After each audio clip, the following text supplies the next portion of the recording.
Yeah. Yes. This is the Castworthy Podcast back at you. I am Big Steve, aka Last of a Dying Breed on the Twitter machine. I will be joined EJ, the Savage, as well as the VP of Research. Gentlemen, how we doing? What up, man? Back at it again, fellas. Yes, sir. I am feeling very excited for the Biden victory last night, so we'll get into that. Just because it shakes things up a little bit, I'm sure, and our correspondent, the VP of Research, will give us a little bit of that. It is Sunday, March 1st, day after the leap year, and where we can be found, pretty much anywhere. Just search Castworthy. Instagram, Facebook, search for us for Castworthy, CASTWORTHY. YouTube for the video of this audio, and for the audio, the podcast portion of it, we can be found on Spotify, Apple Podcasts are the two major ones, iHeart being the third. And then some smaller outlets that people may not be familiar with. Spreaker, www.spreaker.com. Big ups to them because they do a lot of the sharing. They make it a lot easier for us to get the stuff out. And what else we got? EJ Pod Village or some crazy shit? So I just did a Google search of us. We're on Chartable Podcast, Himalaya Podcast app. I did not know that. Shoot. Google us, bitches. Yeah, pretty much. Castboxed. Looks like Hubhopper. I have no idea what that is. It's the new hood hop. Yeah, so yeah, I think we're out there. Yeah, so you can find us. You can find us if you want to. We definitely want you to. When you find us, interact. It's an interactive podcast. We provide the content that you want to hear. So if there's something that you want us to talk about, we could start polls. We can get feedback from people about your broken relationships and how you should handle shit. Give our feedback. The love doctor EJ over there can handle that. And if it's political questions or anything like that, we got a VP, our political guru over there. And if you just need like an asshole's opinion, that's me. Got it all covered, huh? Yeah, we cover it from top to bottom, man. But what's going on, man? How was you guys' weekend? Fun filled. I was with the children there, and went to the good old Dave and Buster's, where all the single moms are at. I was gonna say, where all the single moms play. With all the nice little spandex and soccer mom gear. Yes. They know what they're doing. Now, is the demographic at the Dave and Buster's by up there by you? Is it chocolatey or more like a swirl? It's very mocha, very mocha. Okay. So it's a swirl, man. You've got white women with black kids, black women with their black kids. Now we're talking. Yeah, it's everything, baby. It's everything. Bob's, Baskin Robbins, leopard print leggings and shit. A little bit of this, a little bit of that. Baskin Robbins, baby. Whatever the flavor, 32 flavors or something like that. VP, what's up, man? Indeed. What's up with you? Not much, man. Mostly a quiet week. Had a little bit of a handicap issue early this week. You guys pretty much know what happened, but for the listeners, everybody know I'm handicapped. Had a fall, couldn't get up, ended up having to call 911. shout out to the Orange County, Florida Fire Rescue. They came, did a great job, got me up. Felt it's kind of weird because one of the firefighters was a woman, and this fall occurred at 5 a.m. So I was in my boxers. So I kept trying to put this towel in between my legs or whatever. Don't touch me. Don't touch me. Me, even. But yeah, man, I hurt my knee a little bit, so mostly just in bed. My son had a tournament yesterday that ended up not happening. The GPS sent us to the wrong place, so we didn't get there on time, so he couldn't bowl. But it was it sucked, but it was in Tampa, and my brother lives in Tampa, so I got to at least see my brother, so that worked out.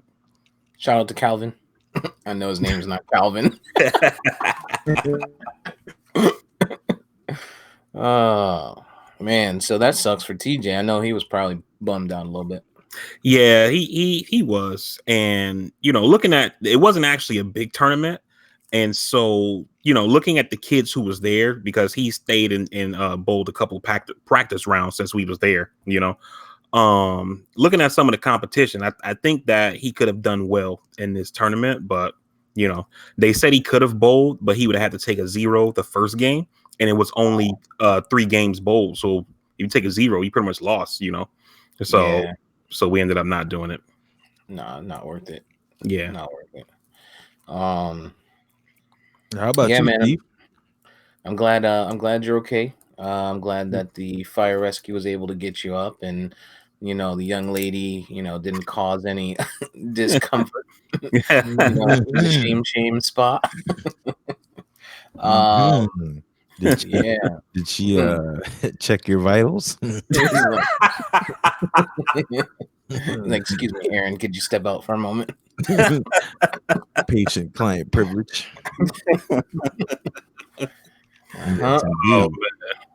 Yeah, check my pulse. Check my pulse. Yes, indeed. How about you, Steve? What you had going on, man? Yeah, man. Quiet weekend, man. For me, I'm work, and with fucking swine flu back around here, I'm just like, I'm trying to stay, not be that person, but damn, man, that shit is like every day you hear the bitch spreading. And the thing about it is, what I was reading about it is it's like fucking HIV, where it could be in you for a while before. I mean, obviously HIV is a lot longer, but it could be in you for a while before you see symptoms. So motherfuckers could be walking around with that bitch and just haven't seen a doctor. So while they're saying, in Florida there aren't many cases yet, I think we had our first one yesterday, or potential first one yesterday in Central Florida. But while they're saying it's not here, motherfucker that's coughing, sneezing or some shit could potentially have the bitch in their fucking system and not know. Especially since we have so many cruise ports that leave out of here.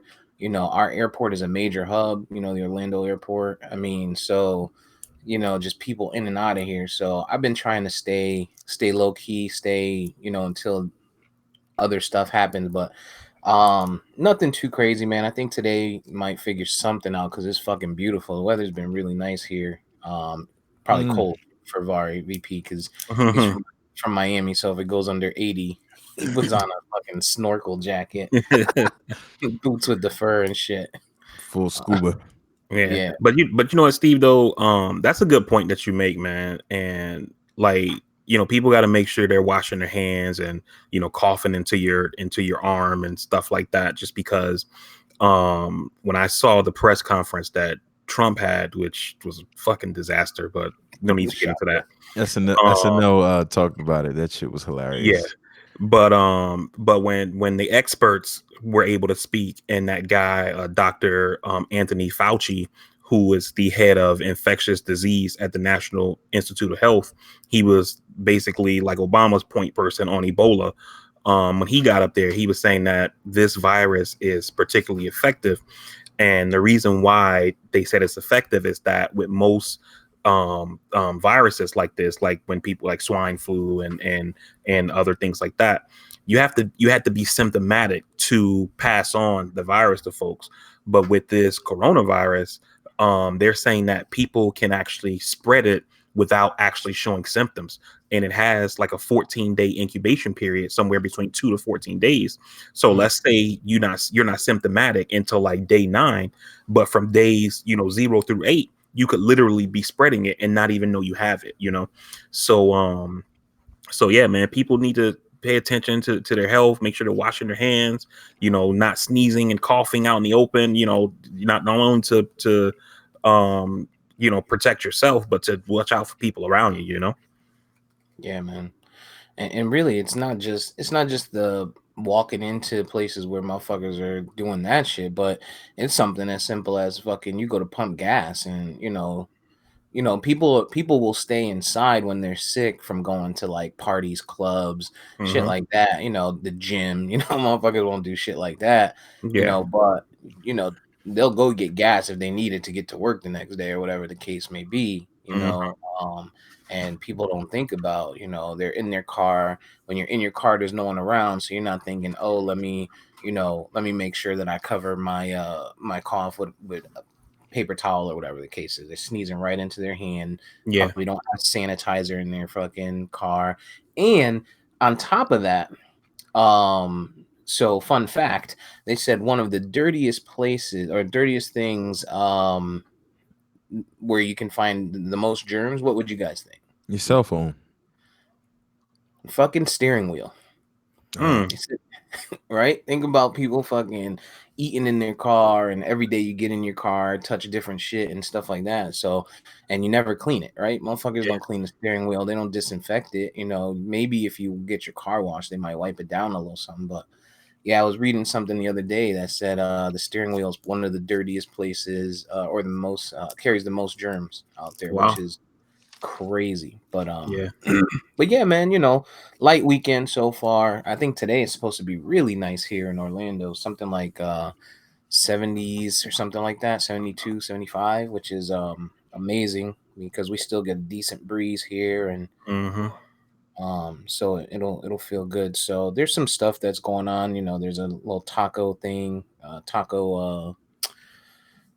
I forget what the fuck they call it, but they got a little taco thing going on. There's an art festival, a few things. We'll see what's up though. Went to Disney last weekend though. Actually, yeah, last Monday, and to Animal Kingdom, which was pretty dope. And and again, just couldn't stop thinking about, it's unfortunate, man. Like when shit happens, you think about like when the towers got knocked down. After the towers got knocked down, everybody you seen that was brown was like fucking terrorists. You know what I'm saying? And it's just the way people think. And so we're walking through Animal Kingdom, and an Asian family just happened to walk by, and one of them sneezed, and I'm like, we're gonna go the other way. Like, excuse me, dog, can you not sneeze, please? Like, but it's fucked up, man, because they're saying that I don't want to call it racism, but I was reading another headline that said that it's at an all-time high for the Asian culture due to this. Like, people are getting treated pretty fucked up. So I've been trying to be mindful of it, but it's just the way my mind works. I'm a fucked up individual. You guys know that. Yeah, it's a lot of propaganda out there. If you notice on social media, it's a lot of memes and stuff saying don't get this from that place, don't get this from that. And it's it's all speculation, it's all made up, it's all scare tactics. And honestly, man, what I really want the World Health Organization, the the NIH, any of them, I want them all to come out and say how all of this shit started in a lab. They knew about it for years. Because I mean, all of this shit, man. If you just look historically of what has gone on in this world, this is another one of those viruses that have just come out of nowhere in the most tumultuous political times. Just everything that's going on, this shit just pops up, and you got a name for it, etc. This shit is crazy, and it really, when you really look at these movies that people make, that you're like, it'll never happen.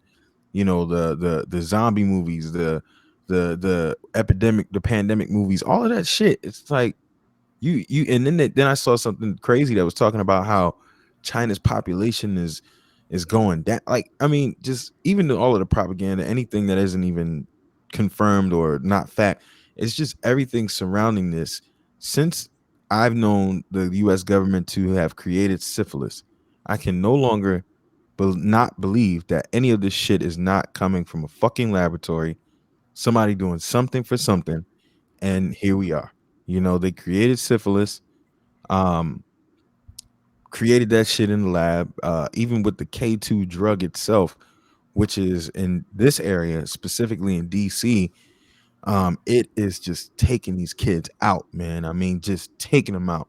And that shit came from a lab. So I just what are we doing? What is where are we going in society and humanity with this shit going on? It's crazy. You got something on that, VP? I mean, I don't know if I'm ready to go that far, but yeah, I mean, you know, there's all these crazy, you know, diseases and viruses out there, and you know, the shit is just, you know, I think part of the issue is that the world is more global, right? And what I mean by that is that, you know, when you think about a couple of centuries ago when they had like what was it called, a bubonic plague or whatever it was, you know, it was like, more than a couple. Yeah, it was some while ago. Yeah, but that was something that affected primarily Europe because people couldn't travel the way they can travel now, where someone can get sick with the coronavirus or Ebola or whatever the fuck, you know, and they don't know they're sick, and they get on a plane, cough a couple of times, and now they've infected 200 people on a plane who's breathing recycled oxygen, and those people land at some hub and then take connecting flights throughout other countries, you know, and start spreading it there. You know, and then by the time we are aware that something's happening, this thing is basically you know, an outbreak. And you know, even though it's a movie, but I think people should really take a look at that film, Contagion, with Matt Damon and I want to say it's like Gwyneth Paltrow or something like that. Mm-hmm. And then there you kind of see how somebody can get sick and it just spreads like wildfire because the person doesn't know they're sick. A lot of these things present like a common cold or flu, and a lot of people just think, oh, you know, I need to just get some rest and it's going to be all good. And then you just get worse and worse and worse. You go to the doctor, they don't know what's up with you. They're treating you without the proper protective equipment, and then they get sick, but they're treating other patients, and so they're infecting those people, and on and on and on, you know. So it's amazing like how this stuff can just spread like that, you know. But what I'm saying is, even referencing, you know, the bubonic plague, and you got to think those times people were not as sanitary as they are now. That was really at the start of when, you know, people were probably not even washing their hands and all kinds of stuff. Like they would, while it was still Europe, it was still Europe, and people like to think they were so advanced and civilized at that point. They really weren't. And I mean, they survived, and a lot of that came from, you know, the rat epidemic and all of that kind of stuff. But I'm saying for us in 2020 to have supposedly gone to the moon, to do all of the things that we do now, you know, the fact that there was a name for this virus and it wasn't a plague or outbreak or something that just came out of nowhere. When you look back historically and you see something like the United States creating syphilis, they created syphilis. Let's not forget this. They tested it on live human black male subjects. They created one of the most well-known sexually transmitted diseases to man. And even looking at HIV and everything now, they've had the cocktails for years. They've had all of these different things for years. So I can't ignore the fact in my mind that a lot of this stuff did not formulate from a lab. Going again back to K2. K2 now is such an epidemic when you're talking about drug abuse in the young 19 to 25 or 18 to 25-year-old range. And the shit that this stuff is doing, and the fact that there are different strands of it now, there are different levels to it. I remember when we were all cracking jokes about the kid in the draft who was doing it, who was trying to jump out the window. We got to look at it like, I mean, I know some of us here on this podcast used to dab in the marijuana. I'm not gonna point any eyes, but you know, going back from then to smoking the natural stuff, and then even when different strands of weed came out, the hydro, the haze, and things got stronger, it was nothing like what this K2 stuff is. And when you ask yourself, where did it come from? It came from the lab of University of Chicago. It was literally made in a fucking lab. And when you ask how it hit the streets, the excuse is that somehow it got out, it was stolen, and now all of this shit is everywhere. You know, and now the guy who was responsible for making it and it got leaked out of a secure lab is now the expert on trying to tell people how to get off of it. I mean, this shit is just crazy to me. It's crazy to me. And now all of a sudden, in the worst time globally possible, with the worst person leading the world's superpower, we have this bullshit going on. Yeah. So I like to play devil's advocate at times, but also, I think you nailed it at the last part of what you said, because coronavirus has been around for a long time, right? However, they're saying this is a new strand of it, right? And I think that's what, when you started to talk about the hydro and the haze and all of that stuff and K2, etc. That kind of is more along the lines of it could be what you're talking about, right? In regards to, let's find something that's been out there, but kind of been, under wraps, where no one has been thinking about it. It already has a name. We could say, hey, this has been forever. Look at your Clorox bottle. It says it fights coronavirus. It's always been there. You know what I'm saying? But let's put our little spin on this bitch, where we can do some population control, or find a way to say, hey, we need to seal off the borders even more. You know what I mean? Because of, the potential of people coming in with whatever, it's just nasty, right? To think like that. And I think we think like that because of, like you said, because of the administration that we have, and the way our society and our government is run right now. You know what I mean? I think if this had happened 4 years ago, you wouldn't have as much as that. Like when Ebola popped out, you had more naysayers than you had people that were scared of it. You know what I'm saying? And I think it had to do with the leadership of which our country was dealing with at the time. But yeah, and the ignorance behind it is also, obviously the two parts of it is, not eating Chinese food and shit like that. But then, like, the other side of it is, I saw something where they said they polled 737 people, and 38% of them dumb motherfuckers said they're not going to buy Corona, that they won't drink Corona because of the coronavirus. 14% said that they wouldn't order it in a public place. You know what I mean? Like, it's just fucking stupid. Like, you know what I mean? And I would be hard pressed to not believe that those 38% support a certain individual. Right.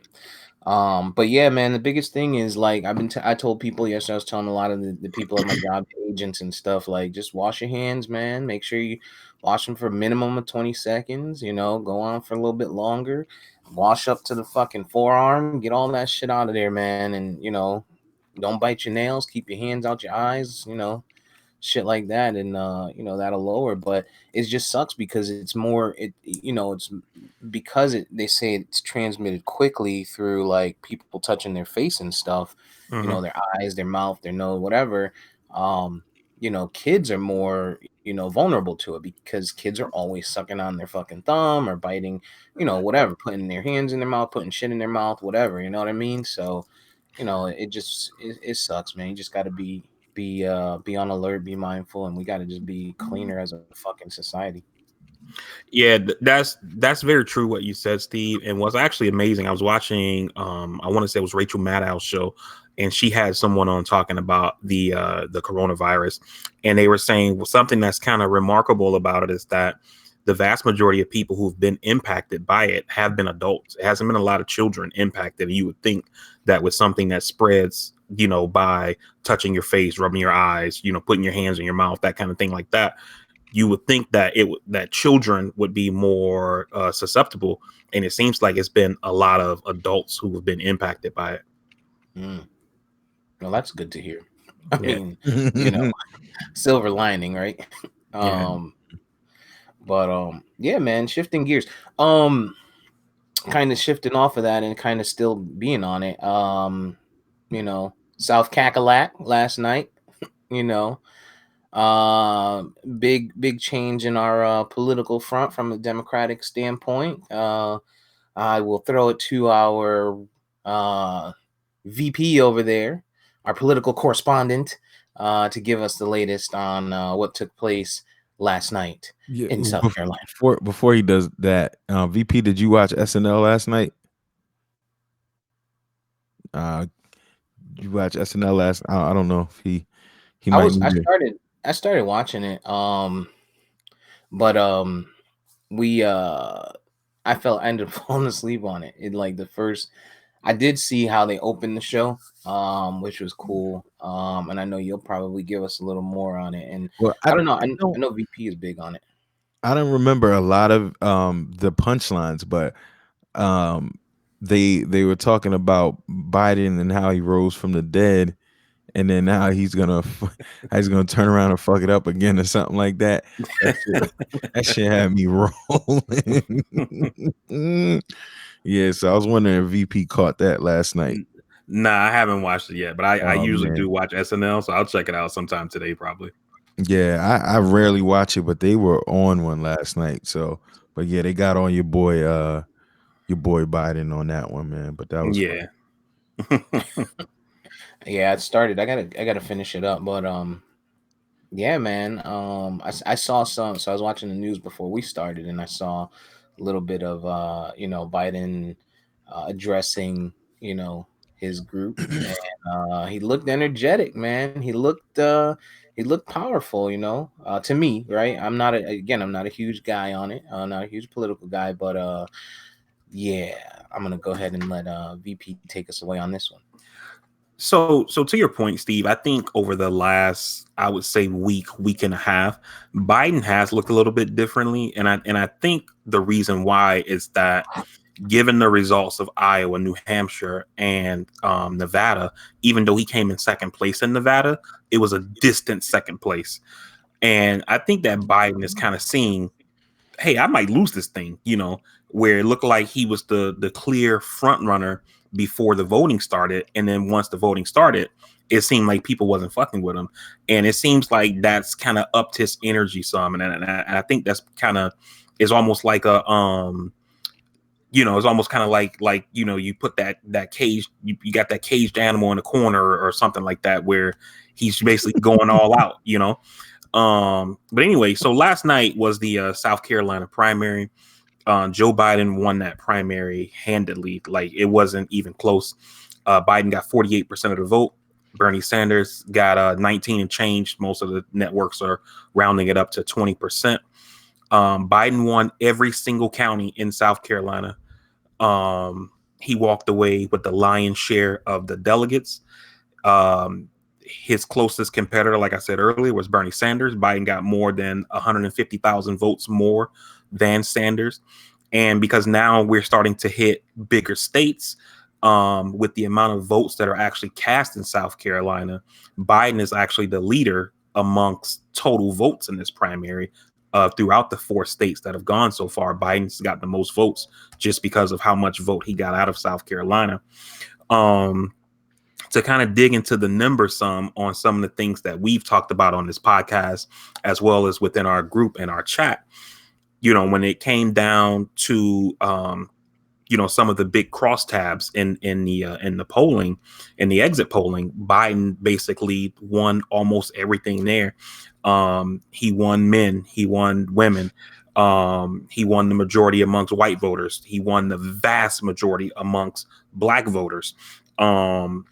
The places where Sanders beat Bernie was with young voters between the ages of 17 and 29, but even between 30 and 44, ages 30 to 44, which is kind of still a big group for Bernie, Biden won those people too. So basically everything 30 and above, Biden won. And it kind of goes to the point that Steve has made on the podcast, as well as in our personal chat amongst our group of friends, where, Black people like Biden. You can attribute that to his proximity to Obama, sure, but they know Biden. And I think that a lot of Black folks feel like white folks like Biden and will vote for him, and throwing Black support behind him will help get him over the top. So it was a big night for Biden heading into Super Tuesday, this coming Tuesday, where 23 states are going to vote all on one primary day. So I think the biggest thing about that is looking at the demographic of South Carolina. What people don't realize is that that the Black folk down there, highly educated, just historically, as in their attendance to the universities there and et cetera. And like you said, like Steve has been saying, his allegiance or past job with Obama and their trust for Obama would carry a state like that, just knowing historically how they view and think things about what's going on. But I think the biggest thing for me is the biggest takeaway for me is that this is all but sealed this being a two-man race. Elizabeth Warren, I love her to death. Buttigieg, interesting. Bloomberg still has a dark horse in the fight, largely because of his money. But I think a lot of the propaganda, not even propaganda, but I think a lot of the things associated with him is starting to catch up with him. The only thing I fear in that is that white male voters on the liberal side that are, making money, they're borderline Republican, but they're not. They'll still keep him alive. But honestly, this has become a two-man race as of last night. Bernie to still garner 20% in South Carolina is still pretty good and decent shape. And he's going to still provide a run for Biden and vice versa. But Elizabeth Warren just seemingly can't garner the support that she really needs. And, Pete, I think Pete was a good showing. I don't know where he plans to go with this. He was a mayor. He hasn't really had any other political experience, as far as I know. But this will be a great platform for him to do other things in other ways. But yeah, man, I think at this point, this has really become a two-man race, and I think that's the most important thing, because Elizabeth Warren's camp and her supporters are going to have to make a really tough decision. And the decision is going to be, who do we back? Who do we find is closest to us in our strategies and what we want? Initially, you would have thought, because of their history and experience together, that Liz and Sanders would probably find an allegiance. But because of the turmoil and the friction that has happened during this race, I don't know that will be true. So I think it's going to be interesting to see on Super Tuesday just what unfolds, how much support Miss Warren can really garner to say, hey, I don't think I could stay in this thing anymore. And if that does happen, who does she officially, if anybody, get behind and support? And not only that, though, again, as we've harkened on 1,001 times, can this party, when it really counts, can this party really rally the troops and get involved? On MSNBC, Brother Sharpton was talking to, I forget her name, the host and the young lady, Joanne Reed. Yes, and the young lady that's running Sanders' campaign, talking about Obama and his need, I guess, in the future to kind of get involved and restore some order to this party. And I think they said that they're waiting, Sharpton said he believes, after speaking to him, I guess, that he will get involved once the primaries clear out. And I'm not sure that will be enough time, but I'm hoping they can, rally this party together and make sure that whoever comes out, the Democratic Party, is truly, truly supported by the party. I believe Bernie is going to if he does lose, I really believe Bernie this time around, knowing the ramifications of his silence last time around, I think he will speak up.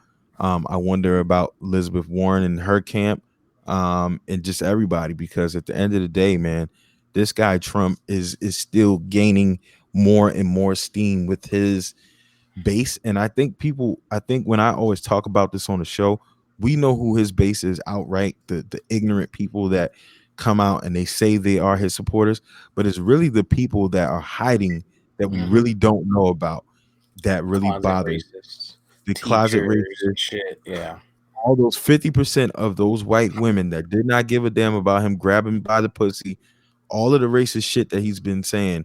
It's really those people that we got to be worried about, and we really got to be worried about a Democratic Party that isn't truly galvanized under one banner and isn't really coming out to vote as it should.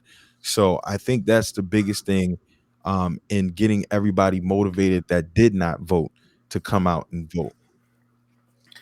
Let me ask you, VP. I don't know if you saw the clip of Biden after what happened last night. But I think he's finally understood how important and how beneficial his ties to Obama are.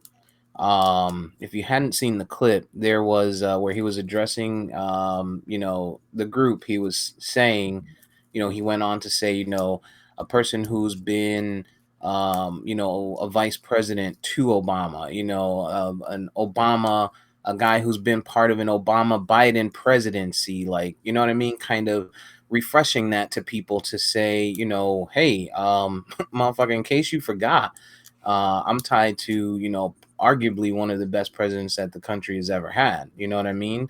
And using recency bias to people's to his advantage, I think is going to be key at this point. But what I'd like, VP, for you, if you would, just kind of break down, because I don't think a lot of people know, and I'm sure there are, but not everyone is familiar with the primary, how the delegates work, and also how impactful or big Super Tuesday is. So to your first point regarding Biden talking about Obama, I don't think that Biden has forgotten that throughout the campaign. I mean, Biden probably can't talk for 5 minutes without mentioning Obama's name. I don't know if he thinks that there's a voter out there who doesn't know that he was Obama's vice president, but he mentions Obama early and often when he speaks. You see it at the debates, you see it at his campaign events and things like that. I think part of the problem is for Biden was that even though Biden has been the front runner in the polling, he hasn't had a lot of money like the other candidates. Elizabeth Warren, her best finish has been fourth in this whole primary scene in, I believe it was Iowa. She got fourth, and in February alone, she raised $20 million online, because what would happen in the past was that you would go to Iowa, or sometimes even before Iowa, you couldn't get anybody to donate to your campaign. If people can't donate to your campaign, you can't travel to events. You can't hire staff to knock on doors. You can't send stuff out in the mail and things like that. So your campaign would die.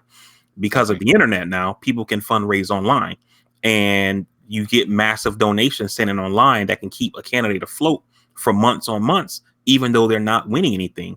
Tulsi Gabbard is still in this race. She's still raising money. Not very much, but she's still raising money, right? So anyway, to your question about Super Tuesday. Super Tuesday is a huge day in the primary season. About a third of the total delegates for the entire race will be decided on this coming Tuesday in Super Tuesday. For those of you who are watching or listening to this podcast on YouTube, Steve has the map up on the screen, and you can see California and Texas alone are 600 delegates between those two. North Carolina, another 100 delegates. Virginia, another 99 delegates. Might as well say 100 delegates there as well. Minnesota, 75 delegates. Massachusetts, 91 delegates. So when you went to smaller states like Iowa, we're talking about like 40 delegates. New Hampshire was like another like 15 or 20 delegates or something like that. Even as big as a state as South Carolina is, they're only sending out 50 some delegates, right? On Super Tuesday, the delegate count will be huge, and it's going to really set these candidates apart from each other. As far as how you win delegates, there's a 15% threshold in order to get any delegates out of a state. So to win statewide, you have to get at least 15% of the vote statewide. And then there are what's called at-large delegates for the different congressional districts in each state. And to be eligible for the delegates out of those congressional districts, you have to get 15% in that particular district. So you could have a person who gets 15% statewide in a given state, but maybe in this particular district they only got 12% of the vote, so they don't get any delegates out of there, even though they get some statewide. So that's kind of how the delegates are done. They're done on a proportionate model. You know, it's kind of like the Democrats' liberal policy of saying, hey, everybody gets to win a little bit. On the Republican side, they don't do that a lot. A lot of their states are winner take all. And that's kind of how Trump became their nominee, is because Trump would win these primaries and these caucuses that were winner take all, but he would win them with like 26% of the vote. So that means 70% of Republicans want somebody else. But because the vote was so divided, Trump could win with 20% and get in a winner take all state and walk away, you know, with 100 delegates from Florida or 70 delegates from this state or that state or whatever. And that's how Trump became their eventual nominee, because folks wouldn't get out. To EJ's point, people like Elizabeth Warren, whose strongest finish was 4th place, needs to consider getting out of this race. People like Amy Klobuchar, whose best finish was 3rd in New Hampshire, needs to consider getting out of this race. Tulsi Gabbard, I don't think she's going to get out, but she's somebody who needs to go. Her best finish was like 7th. You know, Buttigieg, I think, has an argument to say, I should still be in this race. I won the very first contest, came in second in the second contest, and have been top 5 in the 3rd and 4th. So he has an argument to say he should still be in here. But people like Warren, Klobuchar, Steyer got out last night.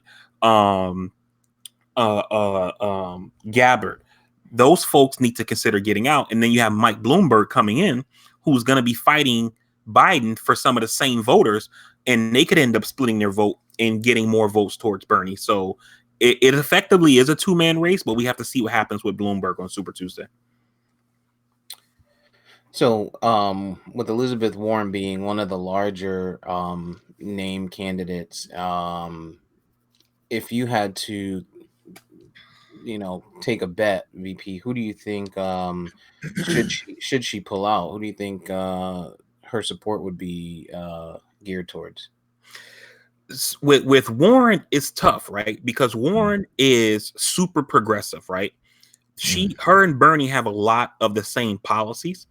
So you would think that the people who support Warren's, their natural home would be Bernie if Warren got out of the race. But this primary is different from others we've had in the past, because you see a lot of people, when they ask people in polls, who do you support? And a person will say, oh, I support Elizabeth Warren. And they say, well, if not Warren, then who? And the person will say, oh, if not Warren, then I'm definitely going with Klobuchar. And those two people ideologically are nowhere aligned. Can't be further from the same bunch. Yeah. And I blame a lot of that on Elizabeth Warren.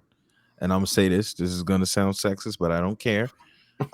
In the debates where she's had time to crush Klobuchar, I believe, and I'm gonna say it, I believe her emotional attachment to the fact that she is so pro women, which kudos, she should be, absolutely. She bailed out Klobuchar every time she was on the ropes, about to get canned, even when Klobuchar did not do the same for her. And I believe a lot of the praise and excitement outside of Elizabeth's political acumen and her great ideas is largely because she's a woman. And I believe a lot of her voter base will and has aligned with Klobuchar for that very same reason. And I agree with some of that. Warren has bailed Klobuchar out of a lot of spots in the various debates throughout this primary season. So can that be? Do you think that can be? Just thinking from your point of view, EJ. I know that's a big one for you. Do you think that it can be to a fault, meaning that because they're so pro woman that it could hurt when it comes to the primary, not saying that they'll vote for Trump, but they may potentially uh go for like some type of independent or something like that, kind of like we saw with Hillary Clinton, where we lost votes elsewhere. Do you think because they're so pro woman that should one of them not get it, that their supporters could impact the Democratic Party that way? No, I believe their voters, their voter base is way more intelligent than that. I'm just saying in the sense that the woman piece, I believe, and you can say it's sexist, but I believe it just is what it is. You support what you're akin to, and I don't blame them. You want to see something progressive happen in the sense of having, a female candidate. I think just in this stance, and what VP was alluding to is that he gave us the factual point and stance that factually a lot of her supporters should align with Bernie.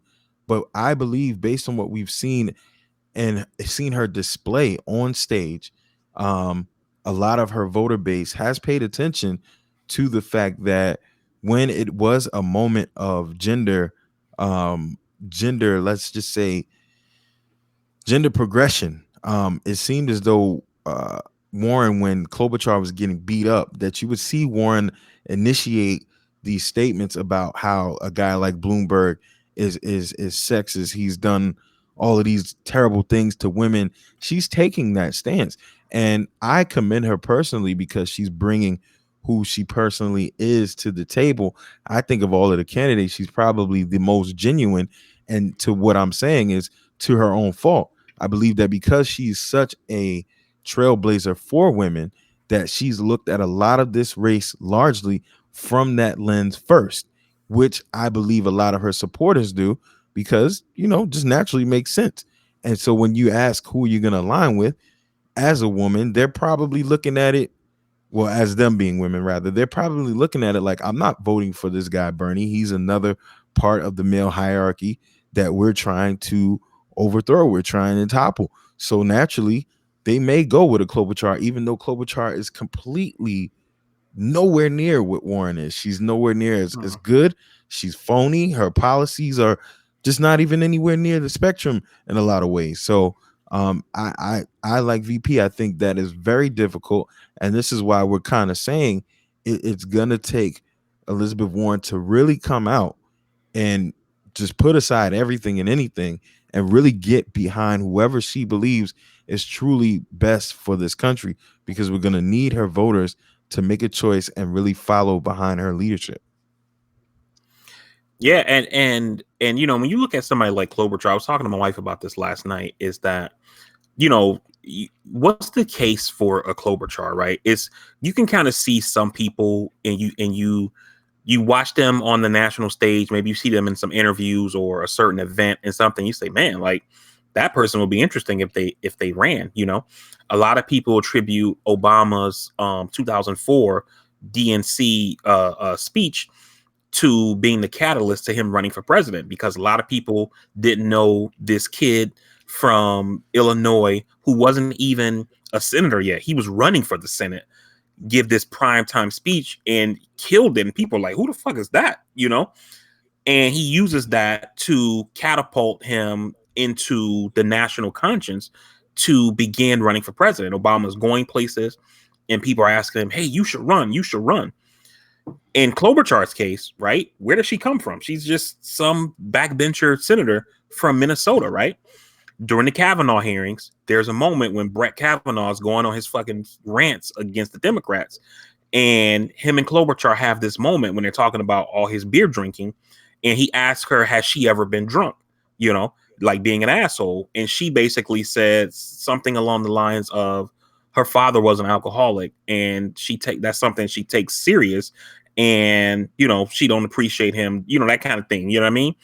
And it became like this viral moment, and it seemed like that's the reason she's running for president, because of that. She did a lot of media interviews and things like that. But other than that, it's like, what's the reason she's running, right? Warren feels like people have been taken advantage of, and the tax code is unfair, and we need to invest in communities and in education and things like that. Bernie feels like universal health care and free college and those kind of things. Biden is saying, hey, we need to get back to normal. But what's the case for Klobuchar? You know what I'm saying? Like, I don't understand. I don't know what it is she's running for. What's her purpose? You know what I'm saying? And so at the end of the day, though, I think that she needs to get out. And at this point, it is effectively a two-man race between Biden and Bernie. If you're somebody who doesn't want Bernie to be the nominee, any vote that's cast for any candidate except for Biden is a vote for Bernie, and vice versa. So I think Super Tuesday, though, will start clearing the field, and we'll see it drop down to about, I would say, 2 to 4 candidates. So yeah. Any any predictions for Super Tuesday, specifically from you guys that you think will, like the larger ones like California, Texas? Any predictions there? Those are going to be tough for predictions, and the reason why I say that is that those 2 states have early voting, so there are hundreds of thousands of people in those 2 states alone that have voted already. And you could have people who maybe said they were for Biden and said, man, this campaign don't look like it's going anywhere, so I'm going to vote for somebody else. And those are votes lost for Biden, right? And, you have people who feel like I'm Bernie ride or die, whatever. Based on the polling, Bernie is going to do well in California. Mm-hmm. He should do well in Texas yep. as well, Mm-hmm. but not as well as California. Biden looks very strong in those southern states like Alabama, Bible Belt, North Carolina. Yeah, mm-hmm. those southern Bible Belt states. Yep. Biden looks to do very well there. New England is gonna be largely Bernie. Yeah, the New England areas like Massachusetts and those places, Bernie should do well. But the X factor is Bloomberg, because Bloomberg is going to be on the ballot now in Super Tuesday, and you don't know how he's going to do.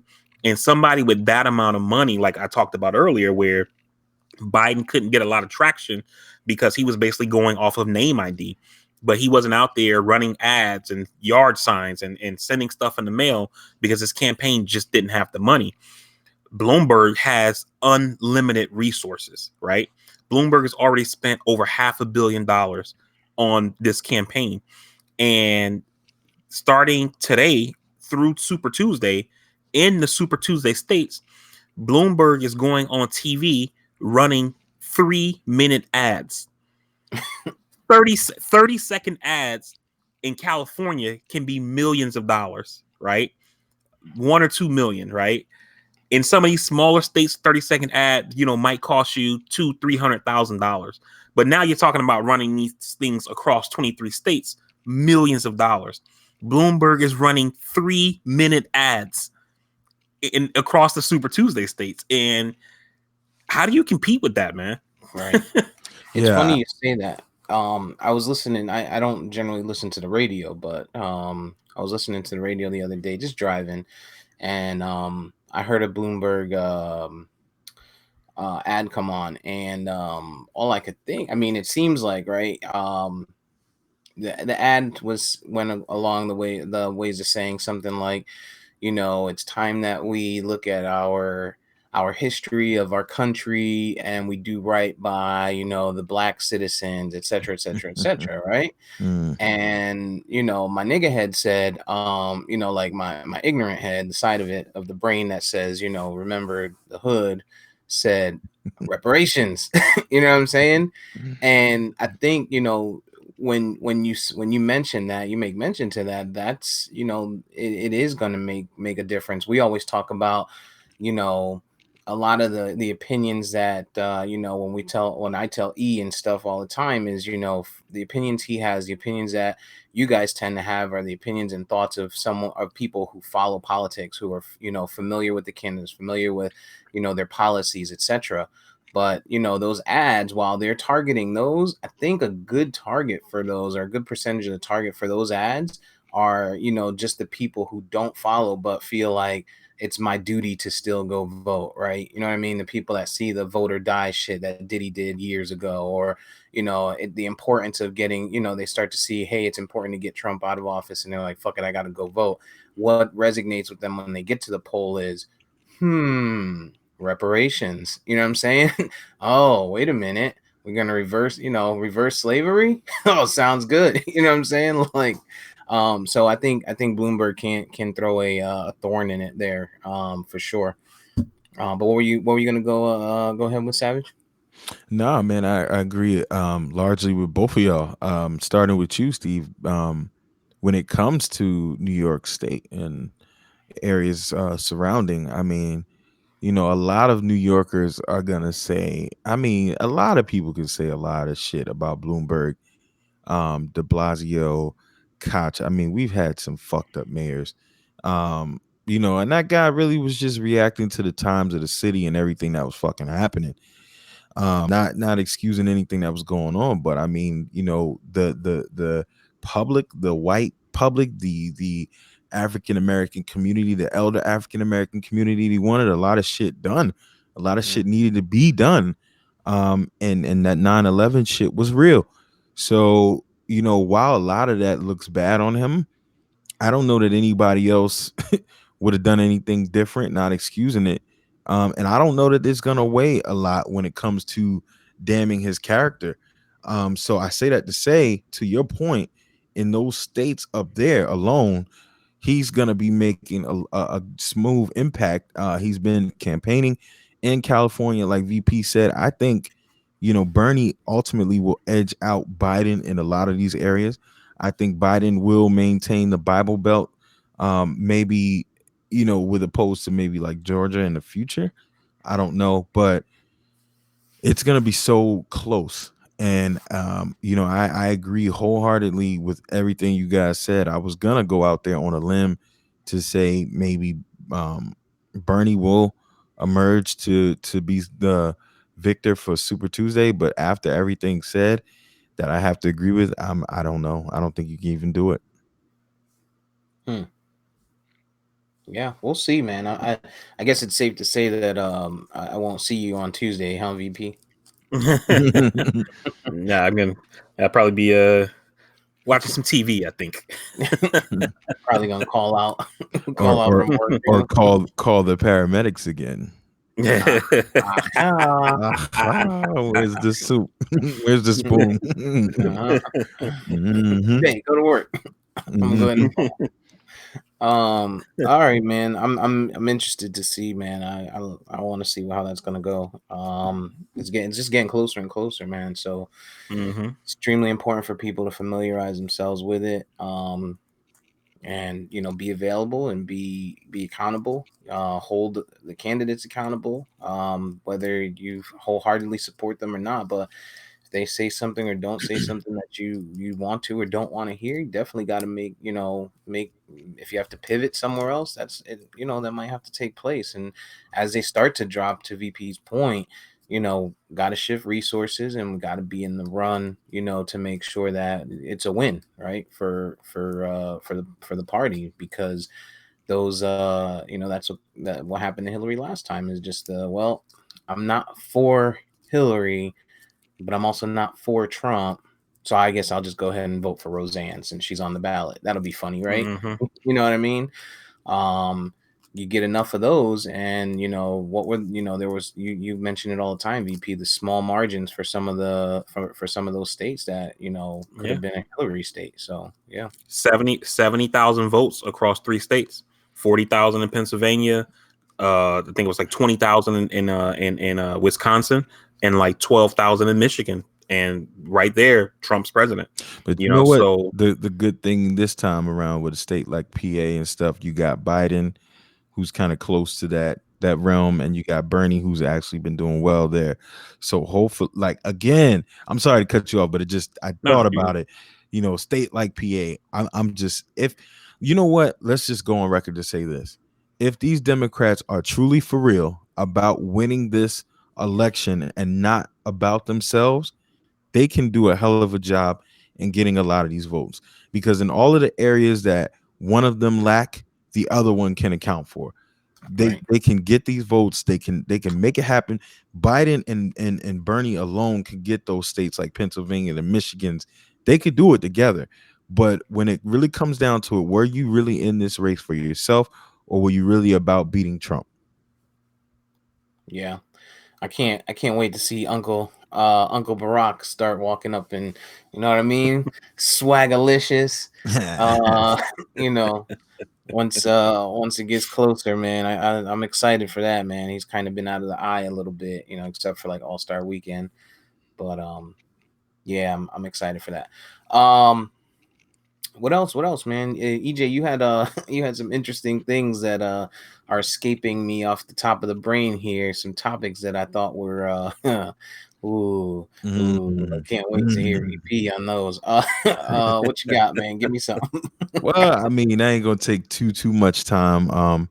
I just want to acknowledge some things quickly. Nah, I ain't even gonna get into that.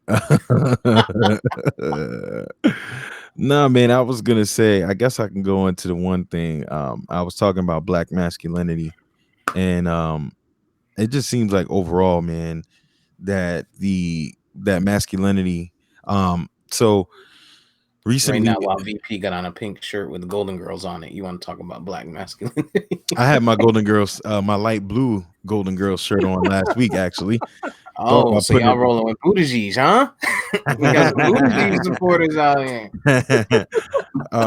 Nah, man. Most recently, AJ from 106 in Park came to my job to talk to the young guys. I wasn't there, but a large part of his conversation was that in his experience in his travels, that masculinity, he believes masculinity is under attack, especially as it pertains to the black man.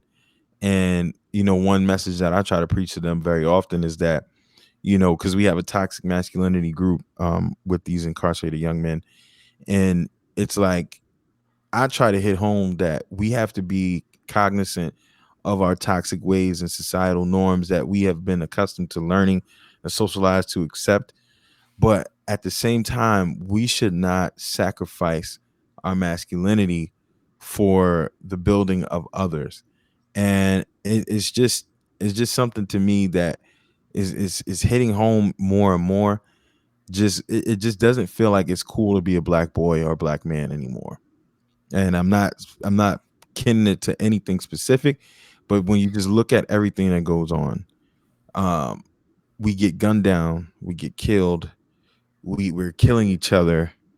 You know, we don't get praised for playing sports. We get villainized for brothers get vilified for playing in the NFL, for playing their lifelong dream and getting paid for it, and just so many things. And I just think at this point in time, you know, we just need more. We need more support for the brothers and whatever masculinity looks like in the scheme of things to whoever, each black male individual. And I wonder, I said, I was looking at The View, and I said, you know, the show like The View, you have a diverse crew of women speaking on TV. I think, is it? I don't even think there is a Caucasian woman on The View anymore, or ever, if it ever was. And then I look at Michael Strahan, who has the show with Robin, and then he has the show with Keke Palmer and the other lady. And I was like, damn, Michael Strahan is literally the only black guy on TV that everybody's fucking with. Like, damn, you know what I'm saying?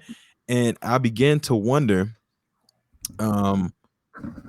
would we ever get to see a show, a daytime talk show with all black male cast?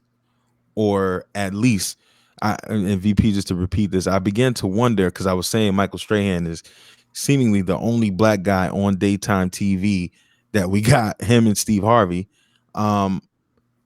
would we ever get to see a panel of black men on daytime TV, or at least just 2 to 3 on daytime TV, representing black men and just their views and their things? I just began to wonder. I think would we ever see that? Yeah, I think the Castworthy podcast would be a great daytime TV show.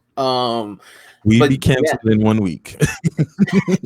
It's funny, man, to what you say, EJ, for black masculinity, and that's one of the places where and being in the public eye, right? So I guess it depends on, there's a two-part answer for me on that. It's the lens that you look through, right?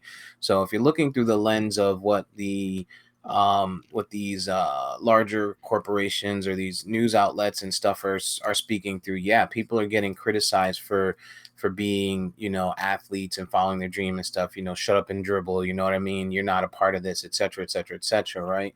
On the B side of it, though, you have, like LeBron, where he has, the shop, he does stuff like that. He tries to get people together. So that's one thing you got to commend LeBron on 100% in comparison to a lot of others, right? And you got these guys that talk this big fucking game, these other athletes, these other fucking hip hop stars, all these other motherfuckers that talk this big game, but they're not putting forth the effort, right? And I think that's what is needed at this point to help, with what you're speaking to, is we need more people to come forth and gather, the strong individuals in Hollywood, the strong black individuals, like gather together a Jamie Foxx, gather together a Diddy, gather together, you know what I mean? Like, you got Ellen just did that thing, with the kids with autism, and she brought Diddy out because they all wanted to meet Diddy and they got to dance with him on his show, right?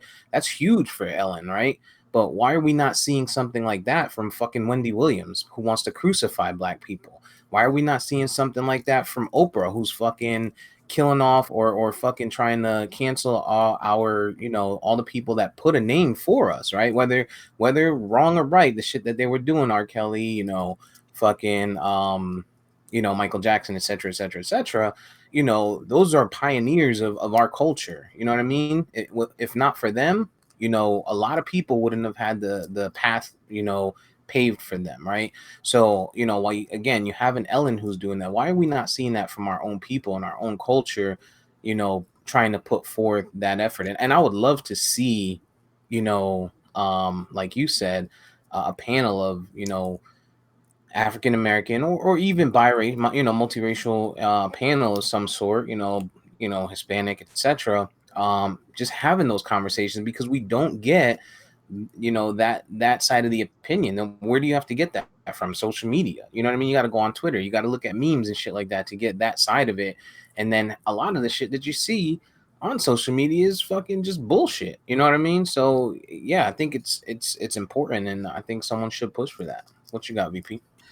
So I to answer your question, Steve, the reason that you don't see that is that not only you have to remember who makes these decisions, at the executive level on who is on TV and what is on TV, the things that are said on TV and that sort of thing.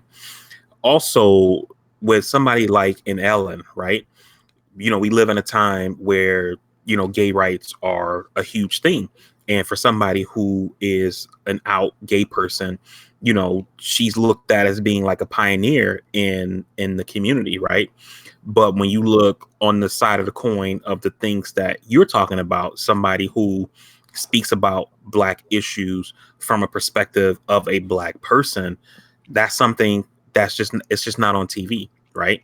And I think that people at those levels, who at the decision-making level, feel like not only do people not want to see it, right, but that people may not care, or the viewership or whatever may not be there. And so that's why you don't see our issues put on TV, right? You see, it's about who's in charge. To give you an example, right, and not to jump back into politics, but yesterday they were showing a poll on CNN, and it was showing an exit poll. And in the poll, it showed that I want to say it was like 20-something% of white people supported this candidate, and then 50-something% of black people promoted or supported this candidate, right? But the black vote was listed as number 2, even though the percentage was higher. You see what I'm saying? And it's that kind of decision making that is what I'm talking about, that goes into is that kind of decision making that goes into these type of things when you talk about what's put on TV, and even people who are black, when they get on TV, they make a conscious decision on what they talk about, how they talk about those things, because they want to be viewed a certain way by a certain demographic. As big as Oprah is, and people in the black community love Oprah, Oprah knows that her bread and butter is made with white women, and she caters to them. You know what I mean? And every now and then, if she has to sacrifice some black dude, then so be it, right? And Wendy Williams is the same way. Even though she's a black woman and she's seen as kind of ratchet and stuff like that or whatever, she knows if you are on daytime TV, your bread and butter comes from white women. And Steve Harvey is the same way, even though his audience is probably more black than I would say percentage wise, not more black like numbers wise than an Oprah. But he still knows where his bread and butter is, because Steve Harvey on TV is not the same Steve Harvey that's on radio. Steve Harvey on Family Feud is not the same Steve Harvey that's on radio. And so these people understand what's happening, and they do what they got to do to protect the bag. But you look at somebody like Charlamagne the God from the Breakfast Club, right? And when you see him on TV, he's no different on TV than he is on his radio show. Maybe he doesn't curse as much or, use the N-word and shit like that, but he's essentially the same person, and people still watch him. You know what I mean? And so I think that there's space out there for a black person to be pro-black and talk about our issues on TV, but they have to be given the space to do so. So I got a question, and I think you guys did surmise it very well. If we could have an all black male cast, or let's just say a non-white all male cast, who would your 4 people be? What just for a daytime show? Yep. That's a good question, man. I got 4. What you got? You start and I'll think. And VP, I'm sure VP's gears are grinding over there. It would be a controversial and holistic crew. I got Stephen A. Smith. I had him. Ricky Smiley. No. I like Ricky Smiley. That might not be, but Ricky Smiley is pretty. I like to joke too goddamn much, man. No, but if you ever listen to his radio show, he's very passionate and political about black issues. I think he does himself a disservice in not presenting that side a lot more. And if you get a chance, look into it. That's like my dark horse, unlikely, less known person in the pocket, but there were others. I'm kind of on the fence with this guy being because he has his own show already, but it's late night. But DL Hughley, and then lastly George Lopez, just to put the Mexican spin on it, Mexican spin. But this show definitely wouldn't be able to air on NBC or ABC. Right, but that doesn't make then we lose our daytime appeal, right? Yeah. They'd have to. So I need some help with that. If I think for 4, I got 3 for sure. I'm not sure who the 4th would be yet, but I would say Stephen A. I definitely like Stephen A. Smith. Michael Harriot, as I really like that guy a lot. He writes for The Root, theroot.com. He writes on black issues. Dude is very smart. He's like super witty. I like him a lot. Michael Eric Dyson, somebody I like. I really like that brother a lot. And even though he's like an educator, this dude is like super intelligent. Like he's able to speak like to the common man. He loves hip hop. He's written books on Jay-Z and Kobe and all folks like that. And for my 4th, I'm not sure. I'm not sure yet. I don't have a 4th. but those 3 for sure. Not a bad 3. I'm gonna say Dr. Sebi. Or actually, hang on a second, Steve. Well, you said black men, right? Or you said black people? Non-white. Minority. Non-white. So it don't matter if it's a woman? No, we're talking about non-white males. Males. Okay. God damn, feminist. The one feminist on the podcast. No, I'm just wondering because I don't know if you ever listened to Angela Rye, but I fuck with her, yo. Like, this is not your time to profess your love for her.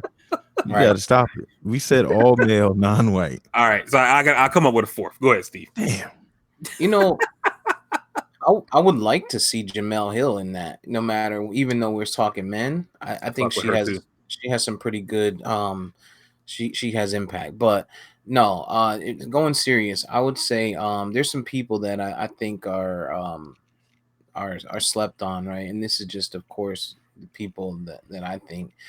Looking at different demographics, looking at different age ranges and stuff like that, I'd like to see Tom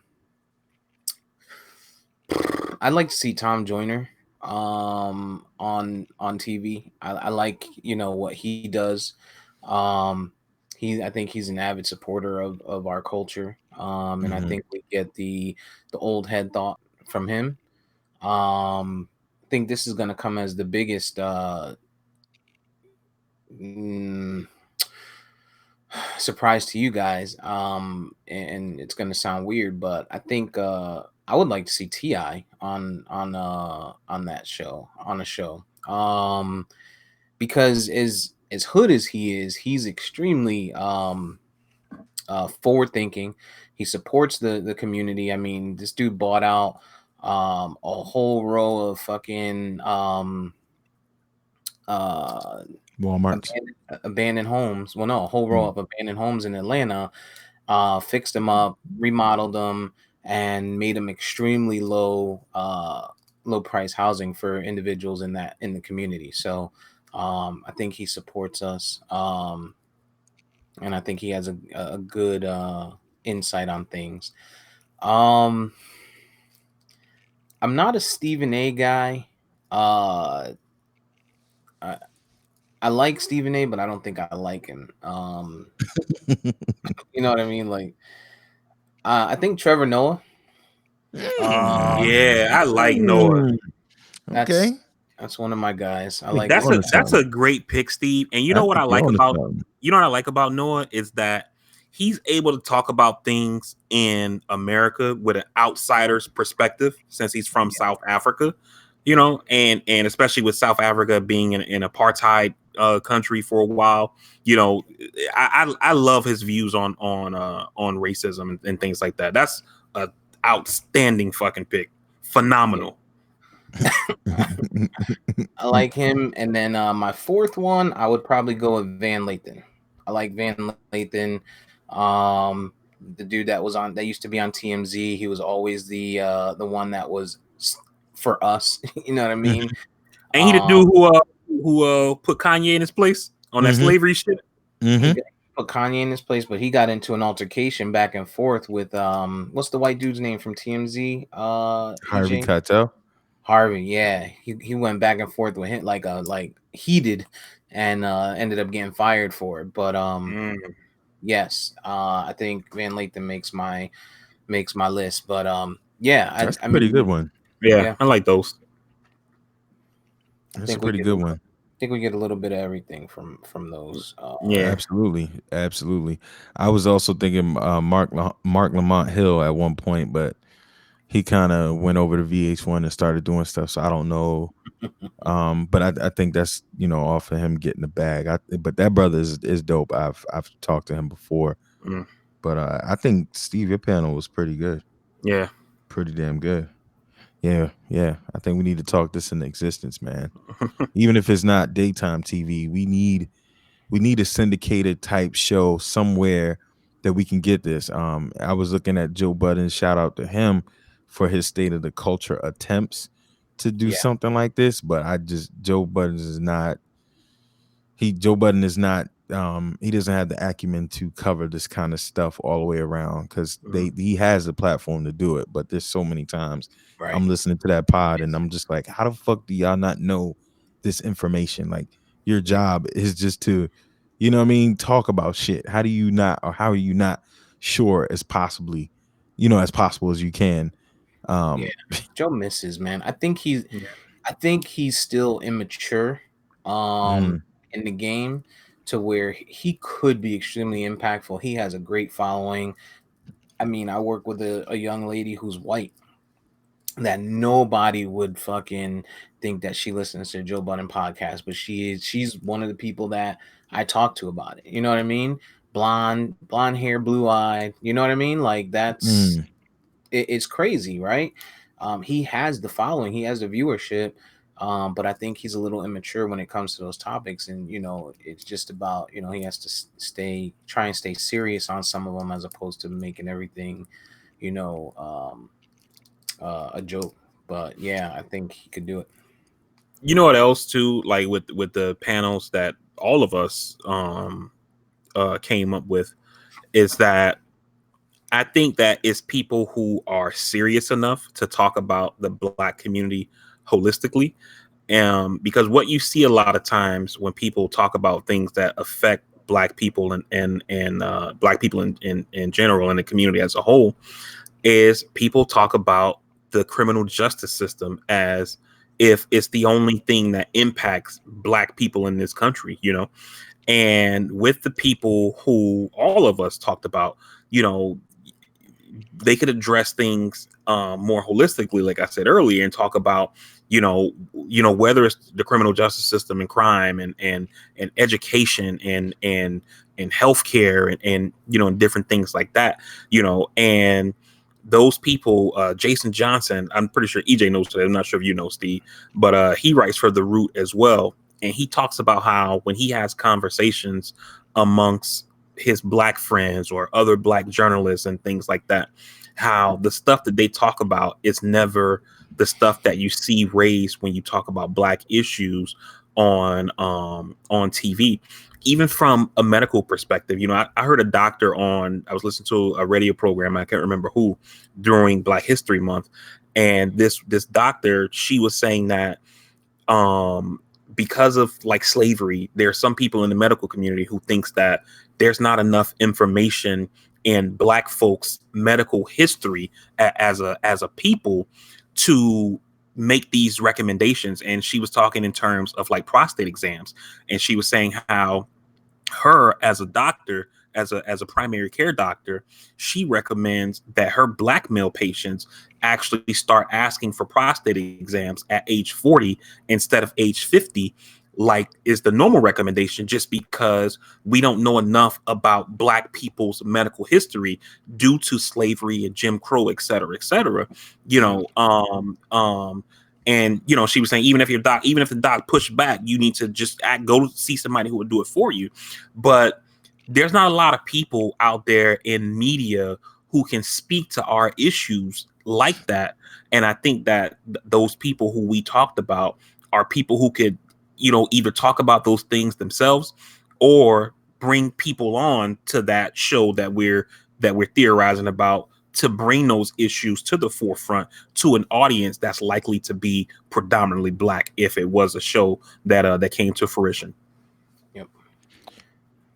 And I think those people, the individuals, if we took any four of the group that we spoke to, I think that not only would it attract us, right, to keep us engaged and keep us involved with what's going on, but I think it would also attract, the white America, because, any of those people can, I don't want to say relate, but crossover. They can cross over, and they can make they can appeal to those, to white America, white people, whether they're, whether they're, broken in the slums and in the hood, whether they're, the white dude that's fucking with the Black dude. There's always that one crazy white dude, Tommy from Power, Michael Rappaport.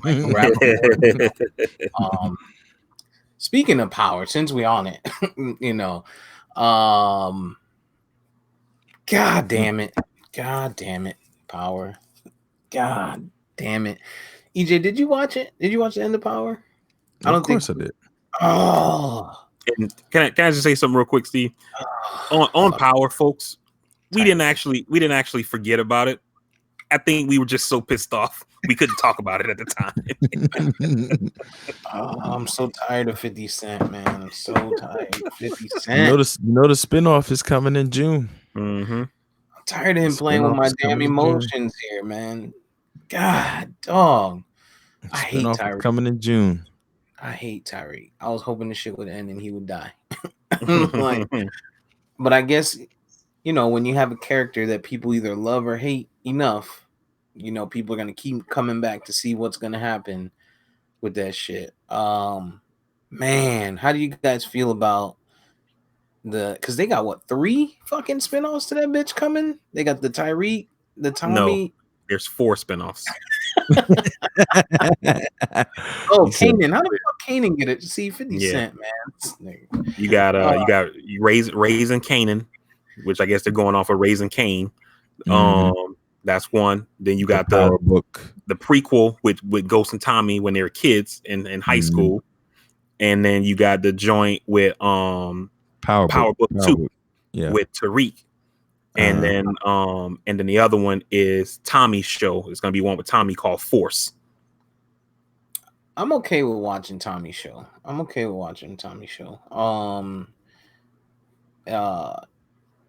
I don't know if I feel good about the high school days. I'm not sure I'm sold on that one.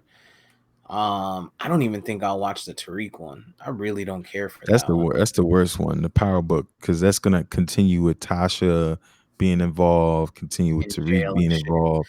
Yeah, I'm good on that shit. I think the Tommy joint will be straight. I think the Kanan joint could be supremely savage if they allow the best writers to go behind that, because Kanan is a fucking dog. He's a fucking savage, man. So I think that could be potentially nasty. I'm with you kind of on the high school days. I don't know. Yeah, I'm kind of on the 2. I want the Tommy and the Kanan joint. Yeah. I don't know. I've never been a big fan of spinoffs of TV shows. I get that they work sometimes. So I kind of wasn't feeling any of it. But the back in the day high school joint and the Tariq joint, I wasn't feeling that at all. Yeah, I'm really not interested, man. They really pissed me off, man. It's like a show. I didn't watch Power when it first started. I used to hear about it from you, from Steve, from my brother, and I finally started watching it, and I watched the first couple of episodes and was like immediately hooked. And I binged I think Power was in season 4 when I started watching the show, and I binged the first 3 seasons in 2 weeks. Got caught up. And your ability to binge watch is fucking immaculate.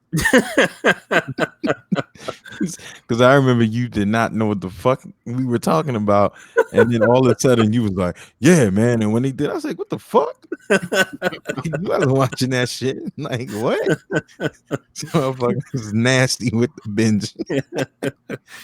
Yeah, man. When I get on something I like, man, I stick to it, and I just, the way it ended, I was so pissed. And I guess for me, especially with binging it, how you watch a show that you watch from the beginning, and then it'll be season 4, and they bring back something that happened in episode 8 of season 1, and you kind of wait, what happened with that? For me, with binging, I saw episode 8 of season 1 4 days ago. You know what I'm saying? So, oh shit.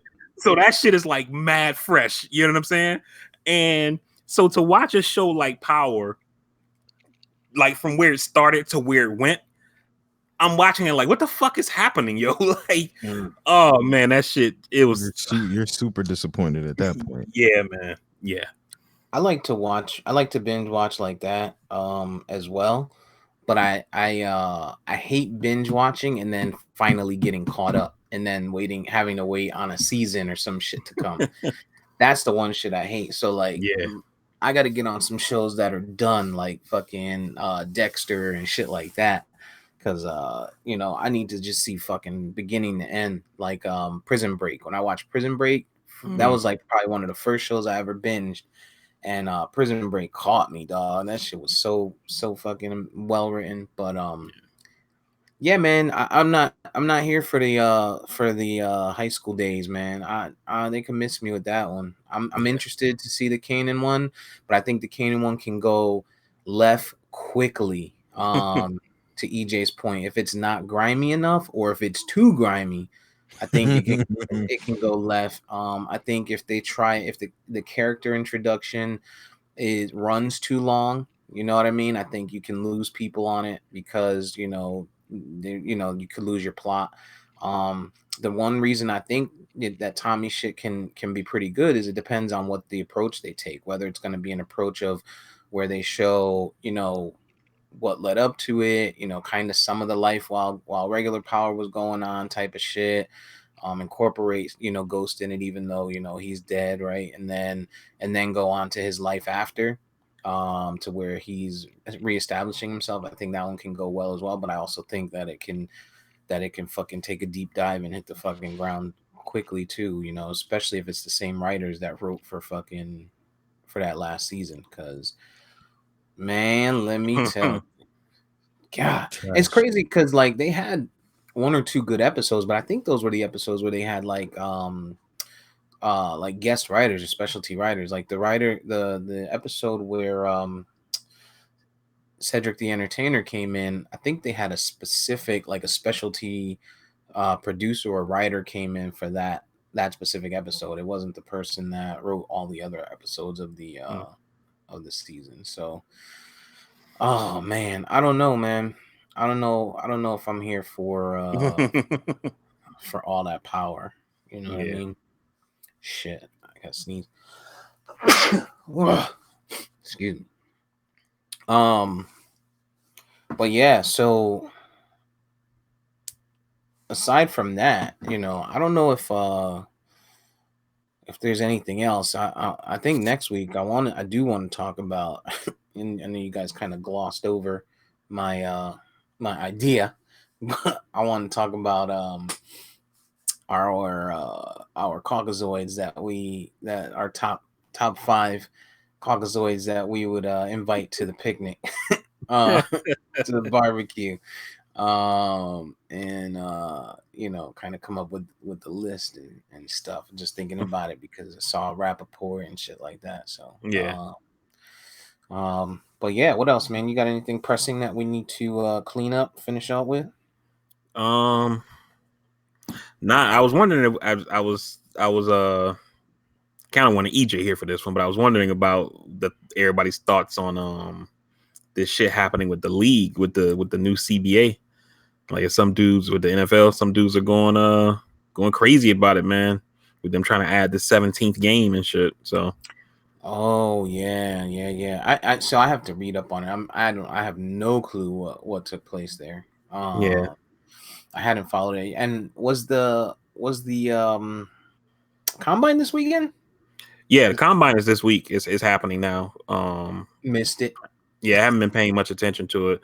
The things that I've seen so far, kind of like on Twitter and shit, is just you had that kid, the receiver from Alabama, ran like a crazy 40 time, and then they had an O lineman who ran a crazy ass 40 time for an O line. He ran like a 5'1" 40.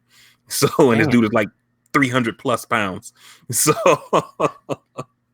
they were shuffling though, because yeah. So they were talking about like people like him. He wasn't somebody I think who was looked at as being like some top draft guy, but how they'd be like, oh, his stock is rising. Yeah.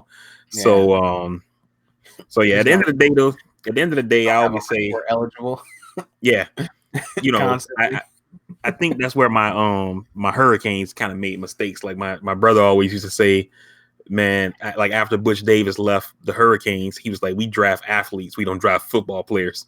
He was like, he's like, we got guys, they're so fast they can shit on lightning, but they can't catch. you know. So yeah, they're missing what's necessary to play the game. yeah. So I feel like, you know, you get a guy that's like, holy shit, this dude was 300 pounds. He ran a 5.1 and a 40, and then you get out there and he can't block. You know what I'm saying? Right. His hands don't work. Some shit. He gets cramps. So, you know, so yeah, but that's kind of like the big, like the big stuff. Like some of the big guys like Joe Burrow, he's not throwing at the combine. Tua, obviously, he said he wasn't going to throw. So I guess he feels like, you know, you've seen my body of work. Yeah, we definitely saw his body of work. He's doing his job.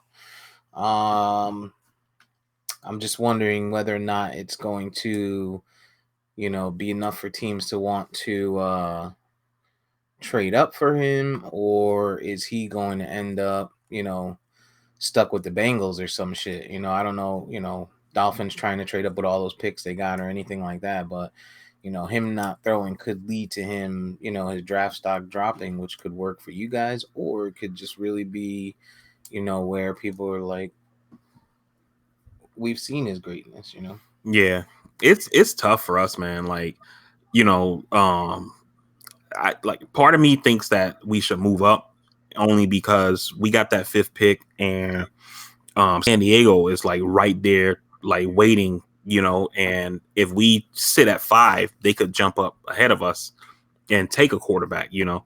So you know, a lot of folks think that we should try to move up to 3 to the Lions position and draft our quarterback there. But I'm starting to hear talks of people saying that the Redskins might be considering a quarterback, and people are like, "Oh, that's unprecedented." And they're like, "Yeah, Arizona did it last year. They took Josh Rosen and then took Kyler Murray." You know, so even though Redskins got Dwayne Haskins, if they feel like, hey, this guy's a bum, Ron Rivera just came in, you know, he can be like, I didn't draft that motherfucker. So, you know, you got a whole new regime. They might want to go a different way. So it's possible that Burrow and Tua could go 1-2, you know. So we'll see, man. It's gonna be an interesting draft. Yeah. Yep. I'm interested to see how that's gonna go, man. We'll see what the combine looks like, and I'm sure we'll recap it. But yeah, you know, next week I look forward to hearing, you know, the Tuesday recap, Super Tuesday. Yeah. Yo, speaking of draft, real quick, I sent a video. I don't know if you had a chance to look at it. Colin Cowherd. I know you don't fuck with him too much, but he was kind of making this argument for the Cowboys moving up, betting the farm basically to move up to number 3 and take Tua to replace Dak. And the way he was like, you know, basically, yeah, Tua's not going to play right away. He was like, but Tua's a great quarterback, you know, leadership skills, all that kind of thing like that. But his argument was mostly from like a cap perspective. So he's like, Dak and the Cowboys aren't coming together on the numbers. You bring in Tua, you're going to pay this guy like $8 million, you know, or like $20 million over a whole contract versus playing Dak 30 plus a year, you know. And he was like, that'll allow the Cowboys to keep Amari, add other pieces like that. And then once Tua's ready to go, you plug him in, and you already got a great running game in Zeke. You got a good O-line. You already got a top receiver in Amari. You've added other pieces with all that cap flexibility you have from not paying Dak. And you got a guy who looks like he's a very solid quarterback. And I was like, the argument is interesting. My problem is just that Dak has already been in the league. He's a 3-year veteran, and Tua's going to have that rookie learning curve. As good as he looks, he's still going to be a rookie. You know what I'm saying? And, you know, so I was like, the Cowboys are kind of built to win now, not in a couple of years. You know what I'm saying? So that was like my thing, like against it. But he was making some fairly decent points surrounding that, you know? Yeah, I think there's a couple holes in that because I don't know what we have to move up, right? Mm-hmm. Like without that high, without giving up something that's valuable to us right now, right? Yeah. We would probably have to get that high. We're probably talking about a Jalen Smith. We're talking about that's actually what he said. He said like these are like 2 first rounds in Jalen Smith. Yeah, a Van Der Esch, or you know what I mean, or fucking Like I can't see us doing that when we already have, someone who's capable there currently of doing the job. It really just, a lot of this, a lot of what took place for the season, for us was missed opportunities on play call, and just things that we definitely could have been fine, right? We could have done a lot better this year, and if we got into the, if everyone was clicking on all cylinders, it would have been great. I don't know if that's the greatest idea. Also, the other part of it for Tua is, he just went through a pretty traumatizing injury, and it's whether or not he's going to make it back. Mm-hmm. Even if he makes it back, and if he makes it back at 70% or 80% rather than 100%, 70 to 80% is still 70 to 80% of a college guy who was up against college talent. Yeah. As opposed to 70 to 80% of a guy who was already in the league, killing it in the league. You know what I mean? A little different, like a Drew Brees that came back early with his issue, and still he's used to, the game speed and stuff like that, right? Yeah. So I don't like the thought of that option. I mean, there's other options I think that are out there, but I think when you're looking at, you don't want to break team chemistry, right? Dak and Zeke have an amazing chemistry. They know the playbook, and obviously it's going to change a little bit, but they know each other's strengths, weaknesses. They know, Dak has a feel for when the ball is in Zeke's gut. You know what I mean? Like there's some stuff that you can't you can't manipulate to be better with another person just because they've always been together, but everyone's going to have speculations. It's just the way it goes especially with a team like that, because they're always looking to shake the world up and be in the media with Jerry Jones and stuff. But I did see today or yesterday that the league was saying that they don't plan, or the team was saying that they don't have plans really to re-sign Byron Jones, which is our number one cornerback. So that's a concern. There was something I saw where they said, would they sign him and then trade him to, Detroit for Darius Slay, older guy, a little less, off the books as far as money wise, still can do the job a little bit. But I don't know, man. I think there's still work to be done, and I think they got to start looking past the division, right? Yeah. What we have should get us a division.